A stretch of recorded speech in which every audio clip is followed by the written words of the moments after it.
اون طرف خیابون همونطور که عرض کردم از قسمت اول محل کلیمیان این شهر بود که یک کوچه‌اش از همون مجاور مسجد فتح بود. یه راه ورودیش هم اینجا.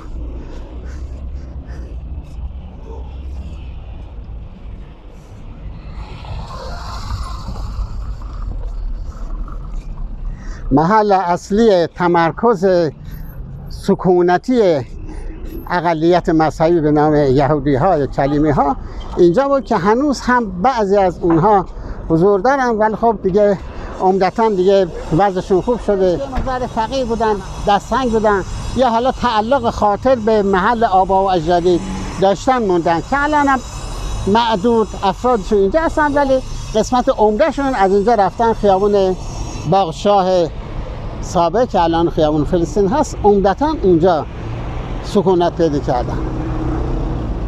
محدوده اینجا این از شبت که آثار گذشته رو بود که خدمتتون عرض کردم.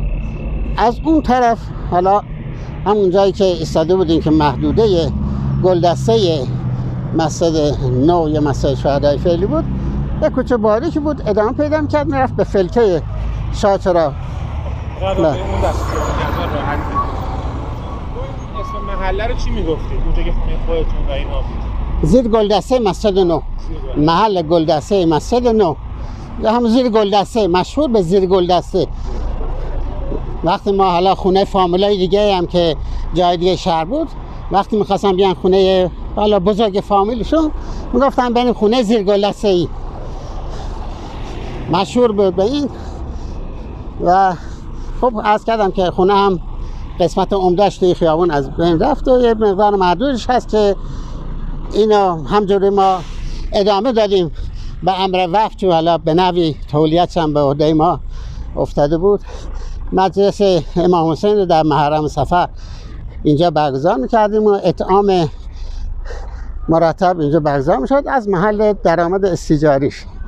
منتها بعد دیگه اعلام شد از طرف دولت که این تکه این سمت شمالی همین خیابون شهید دستخیل اینجا یه طرح دولت داره باید اجرا بشه.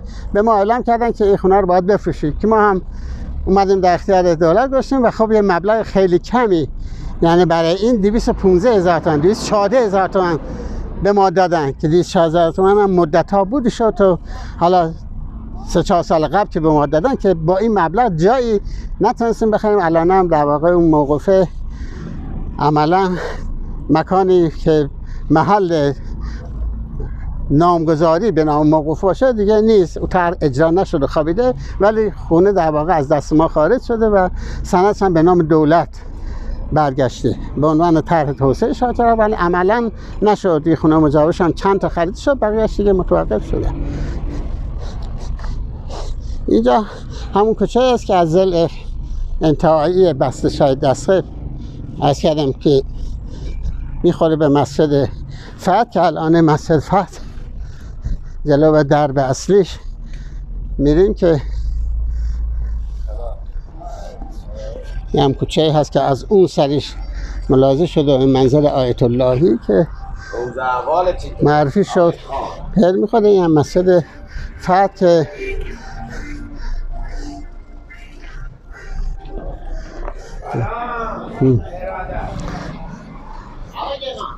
نقل شده که یکی از والیان فارس در یکی از جنگ ها پیروز میشه و به شکرانه پیروزی که در او نبرد به هم میزنه قصد میکنه که بیاد توی شهر یه مسجدی رو احداث کنه. اینجا هم فضای مناسب بود، این مسجد رو با هزینه خودش احداث کرد و به نام مسجد فتح نامگذاری کرد که همچنان به نام مسجد فتح هست. و خب اوایل انقلاب باز اینجا مجالس متعددی هم بوده. ای در باز بشه مقداری فضای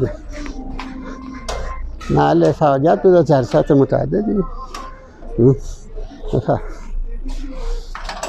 سلام علیکم. از مسجدهای قدیمی و خیلی با روح و با معنویت جلسات صبحهای جمعه اینجا داشتیم. یک نفر از خطبای مشهور شهر به نام آقای فخر یا فخر المحققین صبحهای جمعه اینجا منبع میرفتم. اون موقع تابستون بود، حیاط پر، این شبستون ها هم خانم ها. اون موقع هم که زمستون بود، داخل شبستون محل جلسات مذهبی بود و خیلی پر رونق هم اینجا بود و باز مرکز فعالیت های دینی. شبها جلسه بود، شبهای ماه رمضان احیا بود، احیای شب رمضان. بعضا اینجا بعض وقتا که تعداد محدود بود، توی این شبستان محدود مرکز احیا بود که خدا رحمت کنه حاج سید احمد مدرسی امام جماعت اینجا بود و خب محوریت داشت برای فعالیت های اینجا. و خب الحمدلله این هم مرکز با خیر و برکتی بود الحمدلله.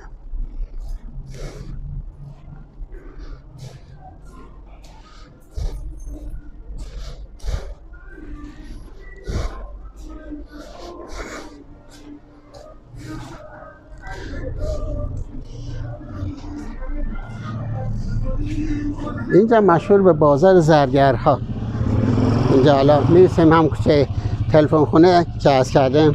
اینجا این هم بازار بزرگی که حالا تا انتهاش میریم به عنوان بازار زرگرها که در واقع عمده اطلاع فروشی های شهر اینجا متمرکز بودن.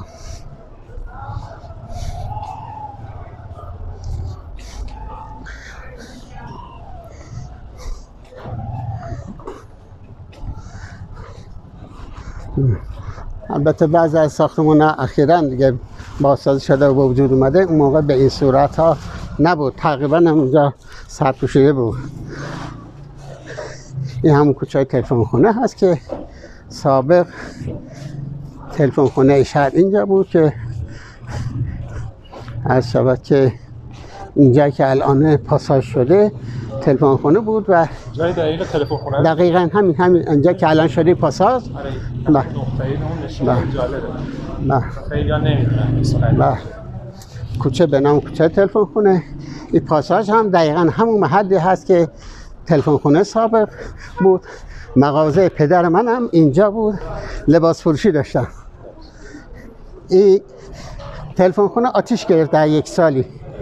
آتش سوزی سبب شد که همه ساختمان از بین. مغازه پدر ما هم سوخت و مبالغ زیادی جنسای پوشاکی توش بود از بین رفت. بله همه این مجموعه تلفن خونه بود که دیگه بعدم ملک شخصی شد یعنی فروخته شد و به صورت پاساژ در اومد. اینجا محل تلفن خونه سابق.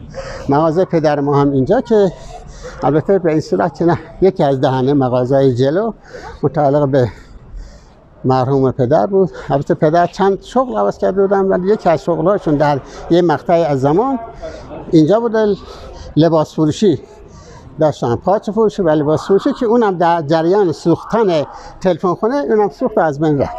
تقریبا چه سالی بود خاطرتون هست؟ شاید خیلی پیش از 42 بود. شاید مثلا 34 5 در این حدودا. خیلی زیاد میشه، یعنی سن خودتون هم پایین بود. بله اون موقع شاید من 12 سالم بوده، سن زیادی نداشتم. ولی خب یادم هست همین محل مکان مغازه پدر اینجا بود، تلفن خونه بود اون موقع که بود یادم هست. بعد دیگه در اثر آتش سوزی از من رفت و دیگه تلفن خونه رفت تو خیابون شاپور فعلی که الان هست اینجا و بعدم دیگه بعد خیابون قصدش نبش خیابون ولی هست اونجا رفت توسعه پیدا کرد.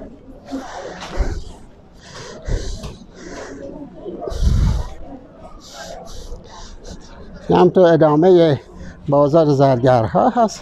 این هم کوچه هست که از کردیم از گلدسته مسجد یک کوچه میخوره به تلفن خونه. این کوچه هست ادامه همین کوچه هست که از گلدسته میاد جلو و میره به طرف خیابون. از بعد بریم تو خیابون احمدی چون اونجا هم این هم مسجد هست به نام مسجد آتشی های سابق. این مسجد هم باز مرکز فعالیت های دینی و مذهبی بود که حالا بعد از انقلاب بازسازی شد و به نام مسجد قبا نامگذاری شد. این هم محل اقامه جماعت آیه اسد ابوالحسن دستقی، برادر شهید دستقی اسد ابوالحسن اینجا نماز می‌خوندن. این هم مسجد به نام آتشی، مسجد فعالی همون فعالیت های مذهبی که از کردم. اینجا هم مخصوصا تو جوش انقلاب یعنی تو سال 57 اینجا بیشترین مرکزیت رو داشت برای فعالیت‌های مذهبی. کوکتل مولوتوف اینجا ساخته میشد. دقیقاً مرکز ساختش و تحویل به افرادی که برن برای کلانتری‌ها و شربانی رو اونجاها رو با آتش بکشن، محل تولیدش اینجا بود. فعالیت‌های مذهبی مخصوصا سال 57 اینجا متمرکز بود.